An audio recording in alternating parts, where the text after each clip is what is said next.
Why are you in a bunch of debt, 27 years old? I spent like 10K going to Europe.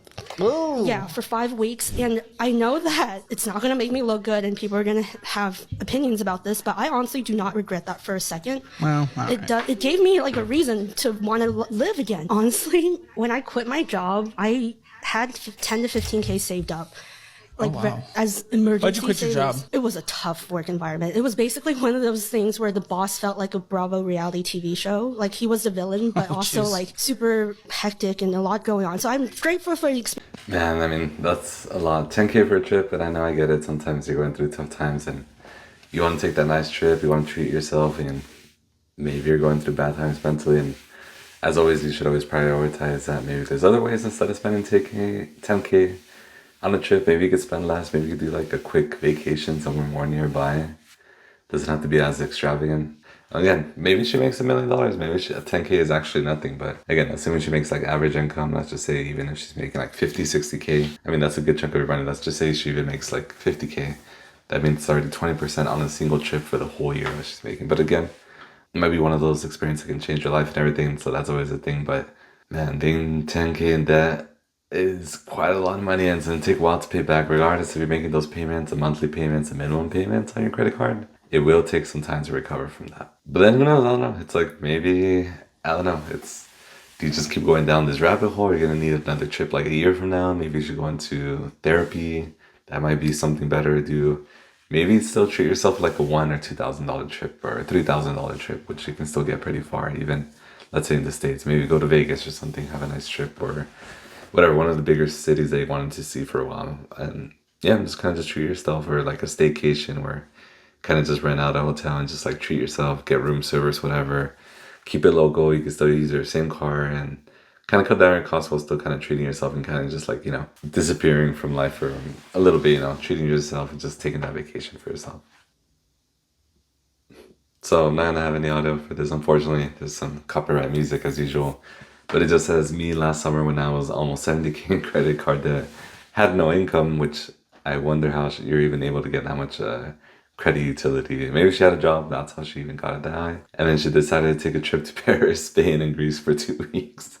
Which, who knows how expensive. Even on the low end, it's like you're gonna spend, assuming she's from the States, you're still gonna spend a couple thousand at minimum, and just like it's gonna add on to that 70K. And I know adding another 3,000-4,000, let's just say extra to that 74 might not sound like much, which I know it's not that much either, but wow, it's still gonna add on to the debt. Again, if she has no job, I don't know what's next. It's like, do you file for bankruptcy, or it's like, what other options do you have at this point? And I don't know, it's like some people just kicking into high gear in terms of like this, no offense. It's like you're 70K in debt and you're like, let me just put in another 4,000. Like, what's that gonna do?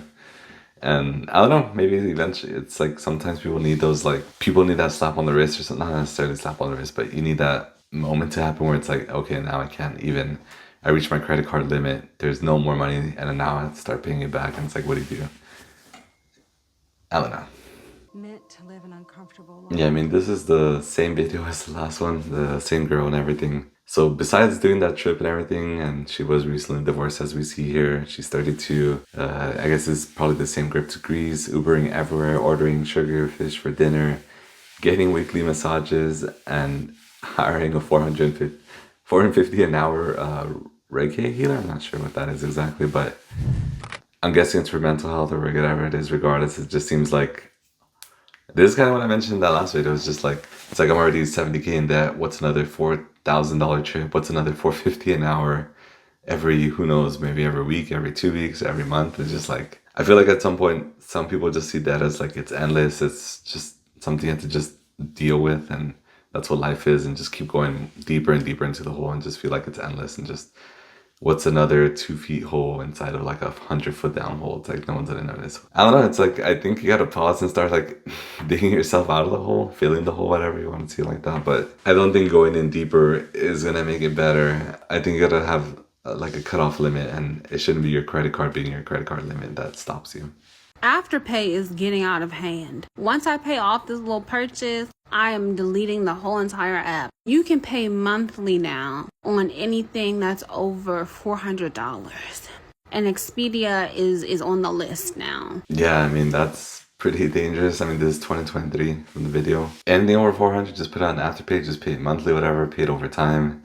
And we have been seeing that like on some articles as well recently. It's like we're seeing a big increase in people paying groceries on like Afterpay or like payment plans. And it's just like, we're getting to the point where it's not even cars, not even houses, which, you know, it's pretty standard to have like a payment every month for who knows how many years. Now we're having like groceries or just things over 400, whatever, a TV, let's just say, or a new sofa and everything, which again, you could have always put like on layaway or payment plans, but it's just like, now it's open to anything. It's like anything over 400, just like put in payment plans, like we'll figure it out month by month. And sure, you can afford it in terms of like, okay, not afford it. You can pay it next month if you split it up into, let's say 4 payments, 8 payments, 12 payments. But it's not the best thing financially. I get it. Sometimes you kind of need it. Let's say your car breaks down, you got to get to work and you need it. Let's say maybe you need a new alternator and you got to pay for that $500 service.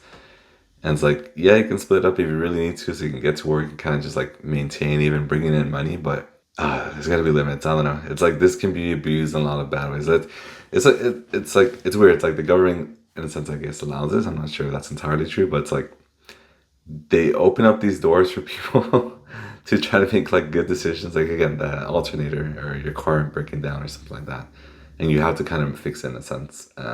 You need to do that so you can continue making money, whatever, getting to work or whatever that might be, wherever you need to get to. But it's just like, but now it's just gonna be people like, oh, $400 is like, maybe someone's gonna spend that extra money so now they can buy that new brand new iPhone. That, sure, it's always a nice upgrade to get, but it's like, it's not gonna be a good thing.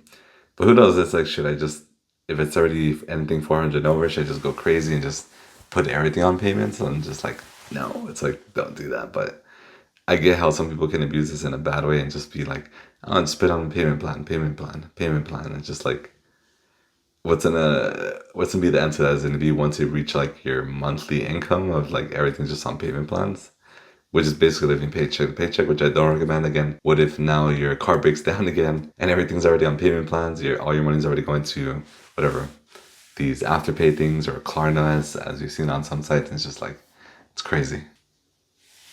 So this is gonna be quiet too. That doesn't say it.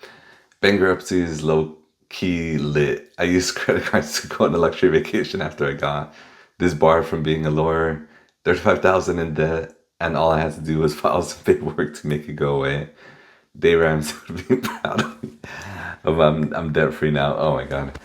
I mean, I don't recommend this one bit. Basically, just saying like do bankruptcy. I guess it was the first word, bankruptcy, and it does clear up your debt, but it's like it's a paperwork, it's a process. You do have to pay for it too, and it's not just as simple just like fill out a form and just like poof, all your debt is gone. It's like it's gonna mess up your credit score. I think it leaves like it messes you up for like obviously anything, just like financially, if you wanna, you know, get a car on payments or anything, any type of loan, basically house loan, mortgage, car loan, Klarna, or whatever that might be. It's just your credit score is going to get annihilated and it's going to take a while to recover. I think, I don't know, it's 7 to 10 years.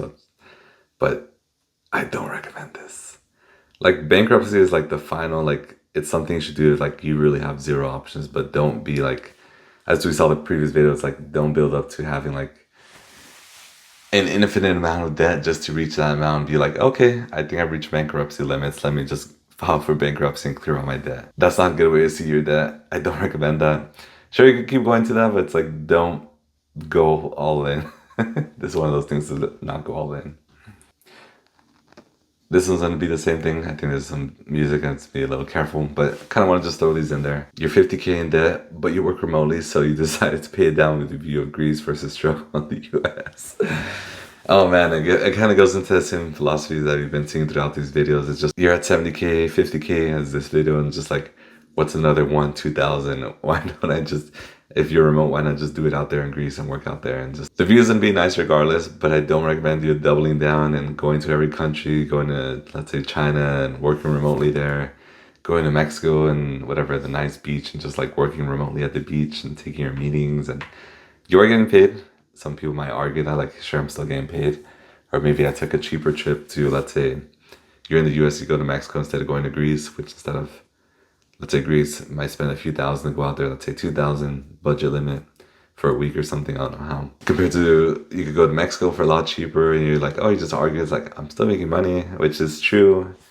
you'll enjoy it out there too, but it's just because you're 50 down doesn't mean to keep going for another 55, let's say 55K. You gotta stop at some point. I don't know what to say at this point. It's just, maybe I should just start recommending people, just if you're already in debt, just keep going. Go all the way to bankruptcy. That's just the goal now.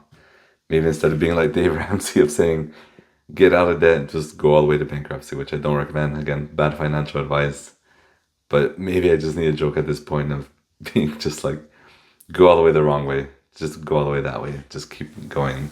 Just double down. I guess it's kind of like that smoker thing where it's like, I don't know, your parents catch you smoking and make you smoke the whole pack in a single doing, and just like you hate it after, or I guess that's what they hope for. I don't know, just go all the way from 50, go all the way to 100. Why not take it to 6 digits? Why stop at 50? I mean, I have my personal debt too. I won't say numbers, but I do owe some money, and yeah, it's just something I got to pay down. Luckily, it's not car debt right now.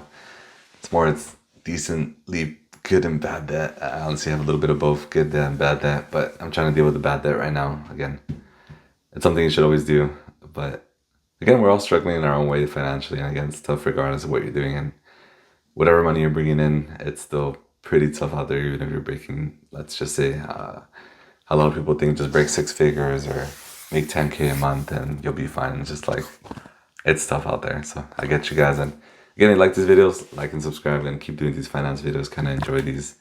Kind of helps me feel a little bit better that my debt is not at 50K. I have some debt, but not at 50, fortunately. But yeah, till next time.